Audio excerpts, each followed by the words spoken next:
morning, everybody. Happy Tuesday. We have an amazing show for everybody today. What do we have, Krystal? I think Saagar has proven that he was definitely out sick yesterday. Oh, you think so? It's still a little bit rough today. Is it a little shaky? I'm doing my best here. Got the cough drops on Trooper. deck over here. Yes, thank you to Emily for filling in for me. I know there were conspiracy theories. What was it? That I owed my bookie money or I took too many bong rips, but no, it wasn't that. It's always back I was to the down bad and I was down sick. No bongs for me. Well, we are glad to have you back. Thank you. And we have lots to get into. So we got new details about this potential big media merger takeover situation. Jared Kushner is involved now. We're getting details about how promises are being made about changing CNN. So we'll dig into all of that, potential implications. Trump is signing an executive order to ban AI regulation at the state level. So that is great. Young people are fleeing MAGA. We have a new entrant as well into the Texas Senate Democratic primary. It's an interesting one. We've got Jasmine Crockett's launch videos, so we'll talk about that. Shocking new pro-Israel provisions hidden within the National Defense Authorization Act, and a lot more details there besides. Gavin Newsom has a new answer on AIPAC. You can't say that he doesn't learn as he goes along here, so we'll play you that.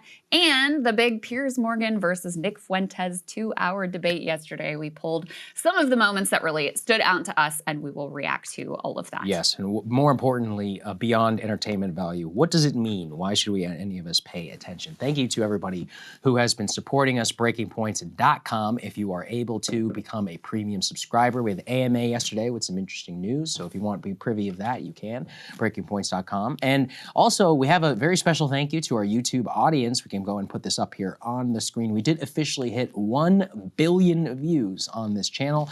Very proud of that. 1 billion views. Insane.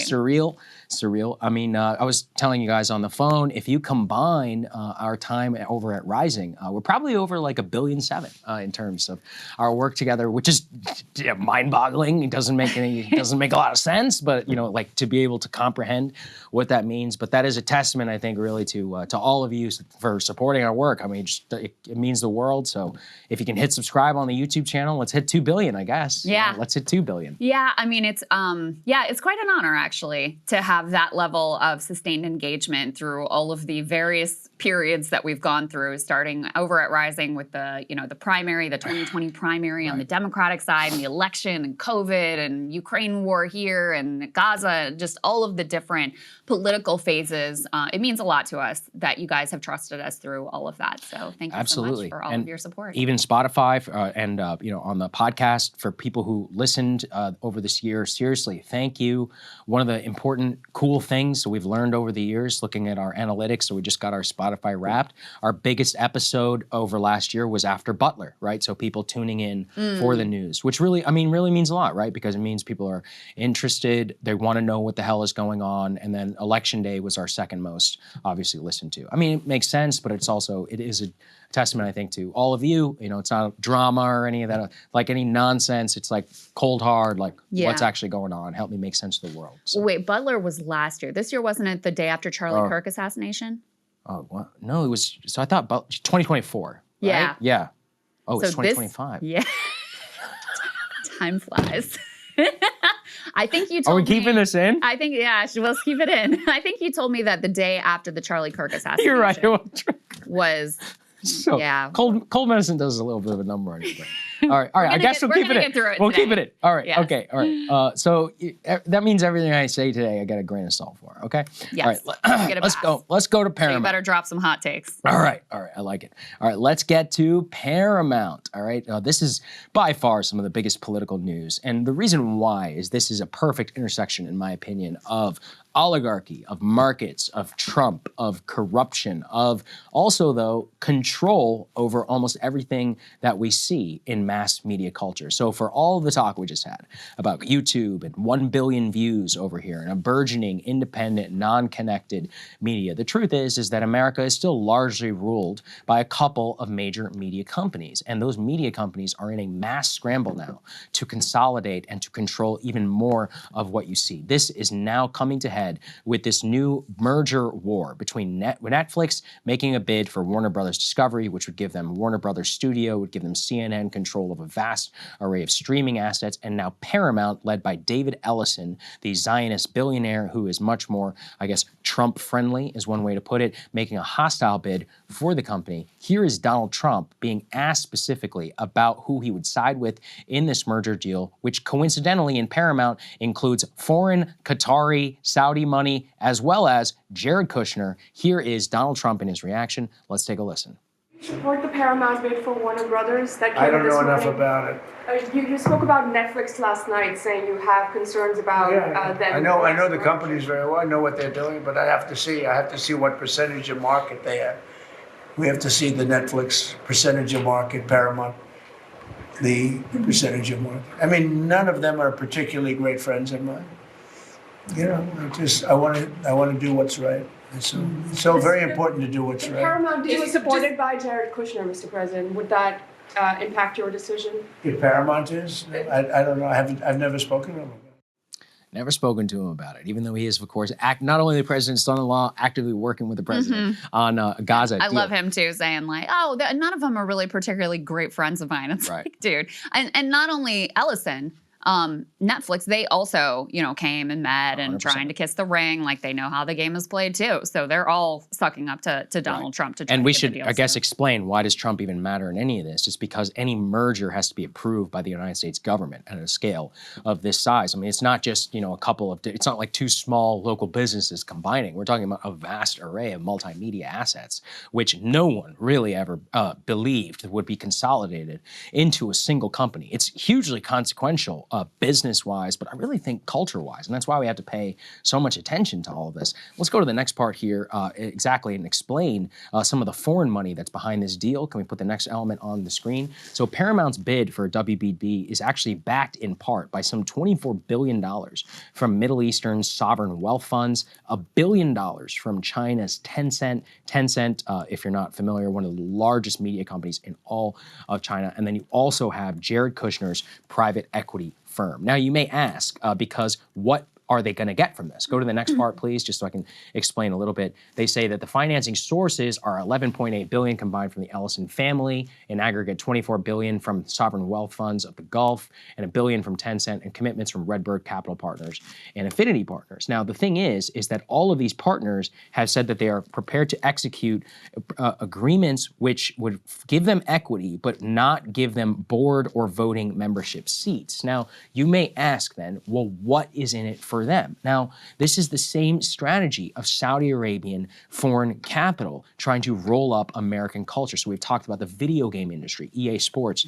Now, for example, Live Golf. Like what they're trying to do, I mean, it's classic, not just sports watching, I would really call it culture watching at this point. If you control enough of the media, it doesn't really matter whether you have individual board memberships on what is going to be done here and there. It's about having skin in the game to the point where nobody can criticize you. This is, also remember the Riyadh Comedy Festival. It's all part of the same concerted strategy. You've got Saudi Arabia now trying to roll up boxing. You have the UAE taking a significant role in what is it, in UFC. They're doing all of this because they have endless amounts of cash and they want to control what Americans' eyes are completely focused on. They can't control YouTube. It's too dispersed right now. YouTube and Google have its own problems. So what that means is you take the rest of American culture and you put it all together. So you have NFL, sports, media, you've got the video games, and now you have potentially CNN, you have Warner Brothers. I mean, Warner Brothers Studio is probably the #1 premier studio in the nation. Like if you look at the Golden Globe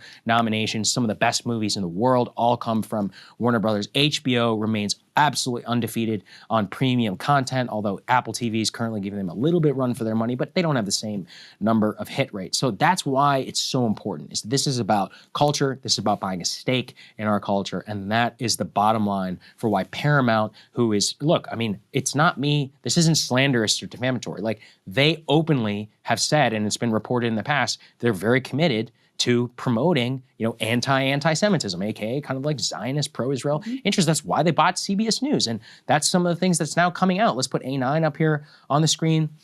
Huge news last night from the Wall Street Journal, quote, behind Paramount's relentless campaign to woo Warner Brothers and President Trump, quote, during a December visit to Washington, David Ellison offered assurances to the Trump administration that if he bought Warner Brothers, he would make sweeping changes to CNN, a common target of Trump's ire. And people familiar with the matter, Trump has told people close to him he wants a new ownership of CNN as well as changes to CNN programming. So this is about media, this is about culture, this is all coming together, and it's in one of the most naked, corrupt lobbying campaigns I have ever seen here in the history of Washington, between Netflix and Paramount. Every aspect of it is so incredibly dirty. And, every piece of this would be a gigantic scandal in any other administration. And obviously it is getting scrutiny both from a business perspective and from a political perspective as well.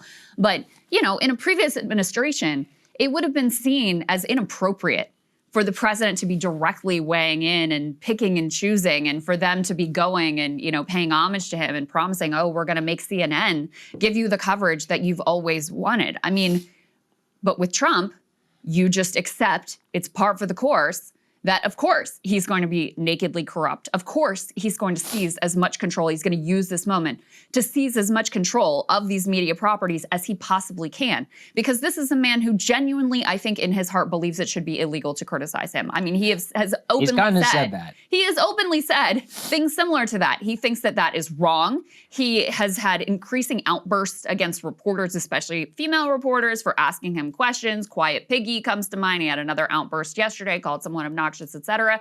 He thinks that is out of bounds. He thinks he should be treated like a king and praised. And he loves when these, sycophants come in and say, ask a question, oh, Mr. Trump, tell me how wonderful you are. That's what he wants the media to be. So there's that aspect. Obviously, there's the personal entanglement with Jared Kushner being involved here, not to mention being close with the Ellisons and them being overt Trump supporters, not to mention their ideological inclinations towards Israel. Then you add in the foreign money. And this is just absolutely insane. In terms of how Democrats are looking at this, it's a little bit scattered. I mean, in my opinion, both of these deals are terrible. Right. From an antitrust perspective, I think both are extraordinarily bad for Hollywood. The Netflix deal, we should not fool ourselves into thinking that those executives are going to be impartial either. They are also courting Trump. They are also going to want to stay on his good side. And then you have this streaming giant that is now merged with this, Hollywood studio, and very likely to completely undercut, any new theatrical releases, even though they're making noises, oh no, that wouldn't be the case. Anyway, it's an anti-competitive nightmare with that one. This one, same thing. I mean, these giant media companies already have so much consolidation in this space, so little choice, so little competition in the space in a way that is only bad for consumers and only bad for art as well. This is really speaks to the state of the American economy, that so few industries are actually about creating the best product to appeal to people or to advance the art or whatever it is, whatever space that they're into. It's all about this financial engineering and rigging and trying to get monopoly power so that people have no other choice. Both of these deals fall in that category. But for Democrats, some people the Neurotandons of the world are looking through this through a purely partisan lens, don't have so much of a power lens, are saying, well, Netflix isn't as closely aligned with Trump, so we like this one better. I guess you can make that judgment, but in reality, both of these deals are really, really bad for Hollywood, for the movie industry, and that is why you've got, the Writers Guild and others who are speaking out against the Netflix deal as well as this. I'm glad you said, and we're going to talk about this with the whole Jasmine Crockett thing. Not everything should be about Trump. Not everything is just about Trump. Trump is a huge part of this story, but in the aggregate, if you had told me Netflix wants to buy WBD, I would have been like, hell no, keep it the hell away. Why? It's all bad. Yeah, Netflix. Bad. I remember I was telling you yesterday, go on the top 10 shows for it's literal garbage. All right, it's absolute slop. They might as well be using AI to write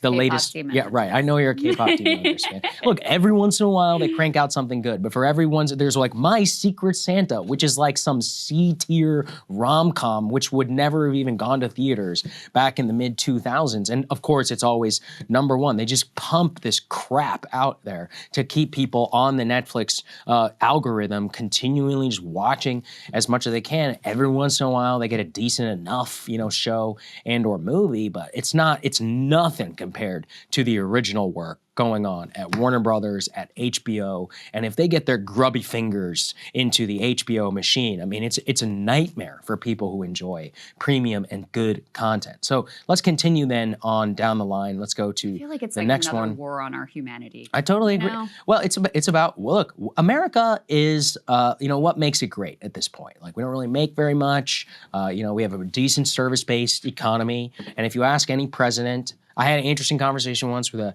ex-Secretary of State, and I was like, in your opinion, what is the most powerful export of the United States? And he said movies, like, no question. And this wasn't me prompting him. I was like, what do you think is the literal most powerful export of the United States? He said movies and culture. It's television shows, right? It's a beacon, literally, of culture across the globe. Now, Netflix and all that has flattened it a little bit. So you have Squid Game or Parasite, movies like that pop up around the world. I'm all for that. I think it's cool to see other countries. But by and large, like, we dominate this industry, and it's a global powerhouse of creativity, of individuality. It's inspiration, like, for all the platitudes, but they're true. And so to see it become overtly, not just financialized, but like, that's the Netflix model, is keep people watching no matter how shitty the content is. And that's just not how it used to be. Like, if we want to save the movies, which I do, I would love to save box office premium theater experience. Netflix is the very last company that you would ever want to trust with that. Now, they claim that they're not going to, but this direct to streaming stuff, like, be honest, it doesn't work, like, for creating true, like, cultural masterpieces and tentpole events, which I understand it's getting more difficult. There are business realities in all of this, but it's not like this is a failing company at the same time. WBD, to the point that they have issues, a lot of it is because of their debt financing, not because they don't actually make a lot of money. They still have good hits. Let's go to the next element, please, just to continue to show everybody. Saudi Arabia, Qatar, and Abu Dhabi, saying they want to put billions into Paramount and WBD. Again, why? And they come to the same conclusion that I did, is that owning pieces, tentpole pieces of American culture, even if you don't get a ton of voting or any of that, is just effectively like a way to buy cachet and access in the United States of America. And the thing is that behind all of this, even if the reason why they're saying that they don't have voting on the board is because if they did, it would actually trigger something called a CFIUS violation. So CFIUS is about the foreign control. So, for those of you who have ever tracked the whole, like, Chinese farmland thing, how these Chinese companies go in and buy farmland or they buy real estate here in the US, like, a big criticism of the Obama administration is that they allowed these through CFIUS review. Now, this is basically a backdoor way to get around CFIUS to make sure that there's no foreign scrutiny on the deal. There is no reason China's Tencent should own even a sliver of the largest media conglomerate in the United States. There's no reason that Saudi Arabia, Qatar, any of these Gulf nations, again, should own any of this. They have enough control over our own culture. So this is, again, just part of the Paramount strategy, which, and that's why even explaining it sounds crazy. You're like, wait, so a pro-Israel billionaire is uniting with the Gulf Arab states to buy, a movie studio? It's like, yeah, well, because the Gulf Arab states don't really care that much about Israel or the Palestinians. They, like, make a lot of, they noise only about care it. because they're they're Right, public exactly. figures. But their governments don't leaders, care. They don't care. Yeah, exactly right. Right. No, they would be happy to normalize and do every business deal under the sun, and they don't have any ethical or moral qualms about any of it. No one should fool themselves otherwise. They feel pressure from their populations to, put in provision, oh, you have to make some noise about a Palestinian state, et cetera, for us to sign on to these deals. But, it makes perfect sense. Yes, exactly. All right, let's continue on and put some more stuff on the screen. So let's put A5, like, for example. What that will show you is just the amount of properties here that would be controlled by anybody who gets this. But also, finally, in terms of giving the game away, is David Ellison, the CEO of Paramount, who is openly talking about his relationship with the president on this. Let's take a listen. That's A6, guys, from CNBC yesterday. Do you sense that he is in your corner here? What I would say is I'm incredibly grateful for the relationship that I have with the president, and I also believe he believes in competition. And when you fundamentally look at the marketplace, allowing the #1 streaming service to combine with the #3 streaming service is anti-competitive. Incredibly grateful for relations with the president. And the thing is that what David Ellison has been doing over at CBS. Like, again, let's just look at this purely from business. Is CBS doing that much better? Have they done anything remarkable under Miss Weiss, Barry Weiss? What did she do? That great round table with Secretary, I've never heard from Condoleezza Rice. Hillary Clinton and before. Condoleezza Yeah, Rice. you know what I've been hurting for is more Condoleezza Rice and fucking Hillary Clinton content over there. Thank you, Barry, for these groundbreaking discussions. Or she's like, I want to promote, who was that guy who got into it with the Ta-Nehisi Coates? Oh, yeah. Tony, I can never say his last name. Yeah, this guy. Is that his right. name? Yeah, Okay. big pro-Israel guy, right? And they're like, oh, let's make him the new face of CBS News. Yeah. Like that's all they care about, okay? And that's the funny thing is, even that, what Trump does is he gives the game away, because 60 Minutes recently just did a interview with Marjorie Taylor Greene. Let's put that one up here on the screen. This is a long tirade from Trump against Marjorie Taylor Greene. And what you see in here is he goes on this tirade, but he says, my real problem with the show, however, wasn't the low IQ trader. It was the new ownership of 60 Minutes. Paramount would allow a show like this to air. They are no better than the old ownership who just paid me millions of dollars. Since they bought it, 60 Minutes has actually gotten worse. Oh well, far things happen. I demand a complete and a total apology. I mean, what he's basically showing is that the mandate for all of these people is you don't just have to be like, you don't just have to suck up to him in private. You have to suck up to him on the air. You can't air anything that is remotely critical, or you're going to get scrutiny. I mean, this kind of reminds me of that whole Jimmy Kimmel thing. We can do this the easy way or the hard way. Like, it's overt government pressure in terms of content, not in terms of, what's good for the consumer, what's good for America. Like, what's, does this thing make any sense? You could make a monopolistic argument for Netflix, right? Like, hey, everybody pays way too much money for streaming. It's better if one company just owns it. I don't agree with that necessarily. I do think we pay too much for streaming, but I don't think that's a good thing, broadly for culture. But you can make that argument. That's a legitimate economic argument. But they're not even making that argument, right? Yeah. No. And okay, so think this is why the corporate ownership of the press and the consolidation is such a problem, because Trump just comes out and says it and is very direct about it, right? And if you're David Ellison and you want your deal to win out, what are you going to do? Right. What are you going to tell Barry Weiss in terms of her content choices over at CBS? No more Trump criticism. Like, no, you can't have Marjorie Taylor Greene on. No, you can't have Thomas Massey on. No, you can't have, whoever he's pissed, Letitia James on, whoever he's pissed off at. No more Trump criticism, at least until we get this deal done. And so, with him, it's extremely overt. We, of course, have been warning about the way that corporate pressure can influence things for a long time. You guys recall the whole flap with Bernie Sanders and the Washington Post talking about Bezos' ownership and how that was a problem and this was a big scandal. How dare you even suggest that their independence would be compromised, blah, blah, blah. That was, an appearance of compromise, and that comes with like an understanding from the higher-ups at the Washington Post about what Bezos would want from them and what areas he wouldn't want them to touch. With Trump, it is just completely direct, it is completely brazen, and is completely overt. Remember how, look, we covered this at the time too, like with the Twitter files, it was a genuine scandal that the federal government was not even telling Twitter, oh, you need to censor this, or Facebook, you need to censor this. Just saying, hey, we found this content and we think that this is wrong and we have a problem with it.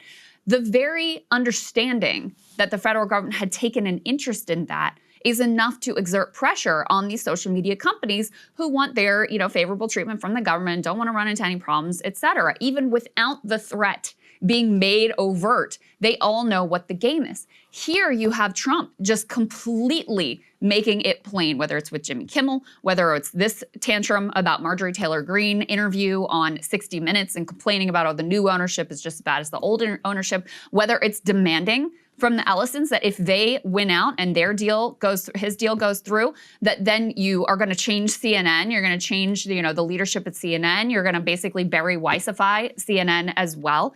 This is a genuine scandal, and it is a genuine shift in terms of the manner in which the federal government and the president himself feels the ability to directly coerce media. And of course, we know about all the lawsuits and all of that. And none of these media executives have any sort of character. They care about their money, their profit margins, what their shareholders want from them. That's what they care about. And so they're all going to play the game.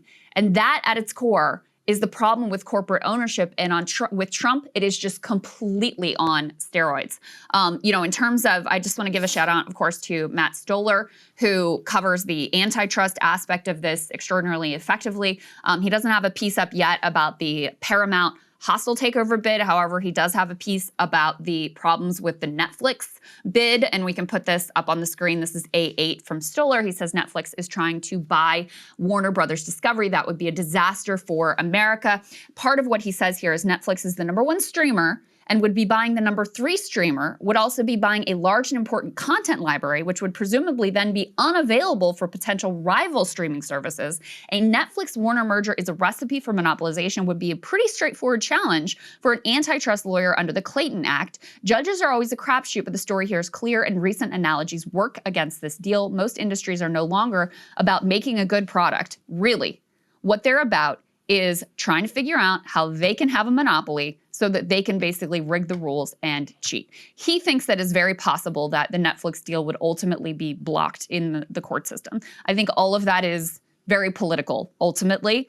But the antitrust issues for whether it's Netflix or whether it is Paramount are incredibly clear, especially in a landscape where we already have so much corporate consolidation. Yeah, and that's why I don't want to miss the culture element. And I've been hammering it home. I mean, we're talking about sports, we're talking about movies, we're talking about everything together. Again, look at the trajectory of Netflix, where you have had a reduction in good content, an increase in price, ad tiers. Is your Netflix experience better today than it was 10 years ago, whenever it was cheaper, right? No, it's just not. And that's one where, there's this new term called enshittification, which I really like, and it applies to everything. It's applying to streaming as well, where we pay more and we get less. Yeah. And it's it's one of those where, why? Why? And then I guess, again, look, maybe I'm being too romantic, but there are only a few places left in the world where you can actually create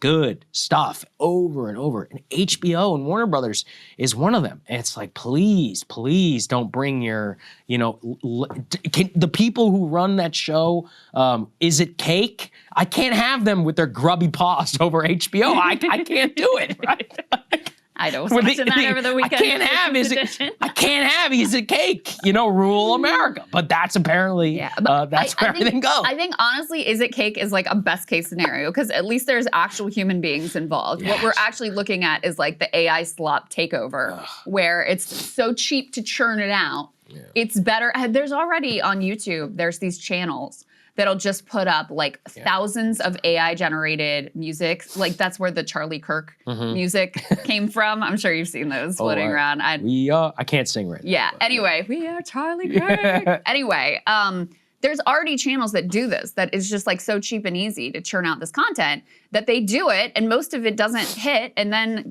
every once in a while you get a We Are Charlie Kirk that goes mega viral and that pays for all of it. Like that is the logic that they're going to use as well, because they don't give a shit about art. They don't give a shit about creativity. They don't give a shit about like culture or American culture or any of that. It's just about the bottom line. And if they can rig the market and corner the market so that we have to accept whatever price increases and whatever slop they give us, that's exactly the direction that they're going to go in.